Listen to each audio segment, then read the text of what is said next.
Luis Vicente Muñoz. ¿Cómo los mercados están leyendo la escena internacional? ¿Cómo mantienen esa expectativa de resultados empresariales tras un excelente primer trimestre del año? ¿Cómo esperamos que se comporte la renta fija después de un primer trimestre en el que las tensiones con los tipos de interés se han puesto de manifiesto y estarán observando los bancos centrales? Con muchos índices del mundo muy cerca o marcando nuevos máximos históricos, damos la bienvenida a Capital Radio a la directora de estrategia de JP Morgan Asset Management para España y Portugal, Lucía Gutiérrez Mellado. Muy buenos días, Lucía. Hola, buenos días a todos. Una primera impresión, un primer diagnóstico de cómo estáis viendo el mercado en el equipo de estrategia de JP Morgan Asset Management. Bueno, pues yo creo que, aunque es verdad que redujimos algo de riesgo tras las primeras semanas, días de la guerra, seguimos con una visión ligeramente constructiva, seguimos ligeramente sobreponderados en renta variable frente a renta fija, y a pesar de la incertidumbre geopolítica que hay y el impacto que va a tener en la economía un precio más alto del petróleo y en la inflación, también hay otros factores pues, que están ayudando al que el crecimiento esté aguantando, y entre uno de esos factores es todo lo relacionado con resultados empresariales que, como tú comentabas hace un segundo, pues está a punto de terminar la temporada, y la verdad que en Estados Unidos ha sido una temporada muy buena donde se han batido las expectativas de crecimiento. Se está creciendo en torno a un 15%, hemos visto un crecimiento de beneficios en torno a un 15%, que marcaría el sexto trimestre consecutivo con crecimiento de beneficios de doble dígito. Por lo tanto, yo creo que da muestra de que las compañías americanas están en buena situación. En emergentes también se espera un crecimiento de beneficios sólido para los próximos meses.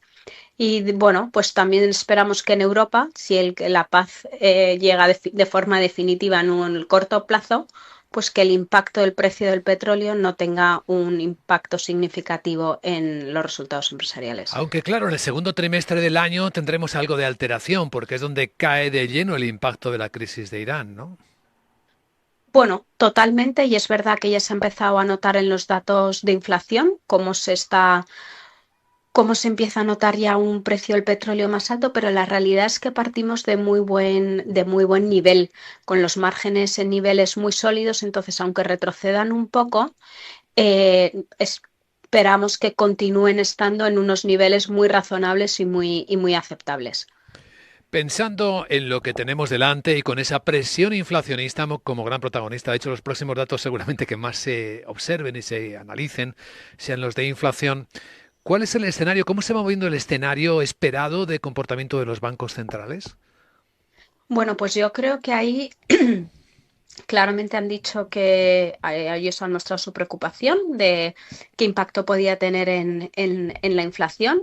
Es verdad que en Estados Unidos tienen un doble mandato: mercado laboral o estabilidad del mercado laboral más inflación. En Europa está más centrado que en inflación, pero ahí nosotros lo que vemos es que el mercado ahora está un poco más ajustado, pero el mercado, cuando estalló la guerra, empezó a descontar movimientos muy bruscos para los bancos centrales, y sobre todo aquí en Europa. Llegó a descontar hasta 4 o 5 subidas en los próximos meses. A nosotros eso nos parece demasiado. A lo mejor sí que es verdad que vemos una subida, y en Estados Unidos, pues que nosotros contemplábamos a principios de año la posibilidad de alguna bajada, pues eso probablemente no pase y se mantengan los tipos. Y en este sentido, ¿qué comportamiento cabe esperar de la renta fija que tanta presión ha introducido en los tipos de interés hasta este momento? Bueno, yo creo que mientras vivamos en la incertidumbre de las tensiones geopolíticas y no se llega al acuerdo, pues probablemente veamos repuntes ligeros de la TIR, como hemos visto en los últimos días. Por lo tanto, no cabe duda que con la renta fija hay que ser selectivos. También pensamos que es un escenario un poco diferente al que vivimos en 2022, por donde partíamos entonces de los niveles de inflación y tipos de interés. Por un lado, tipos de interés mucho más bajos, y por otro lado, inflación mucho más alta. Pero bueno, es verdad que hay que ser selectivos. Dicho esto, aquí lo que hay que tener son enfoques más flexibles.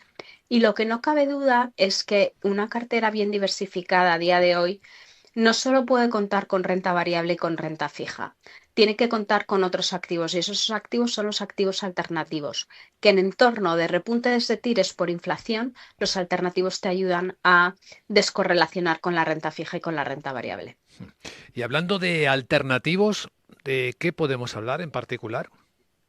Lo, lo que pasa es que el mundo alternativos es un mundo muy amplio con muchas estrategias. Sí.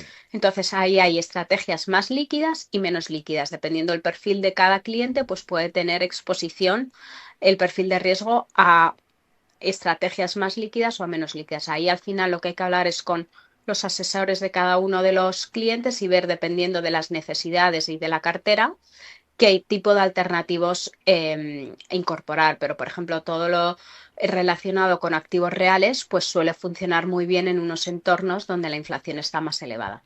Hmm. ¿Qué tipo de instrumentos son los que nos permitirían trabajar, operar en este mercado? Es decir, ¿qué tipo de fondos de inversión son los que podrían acercarnos a esta estrategia?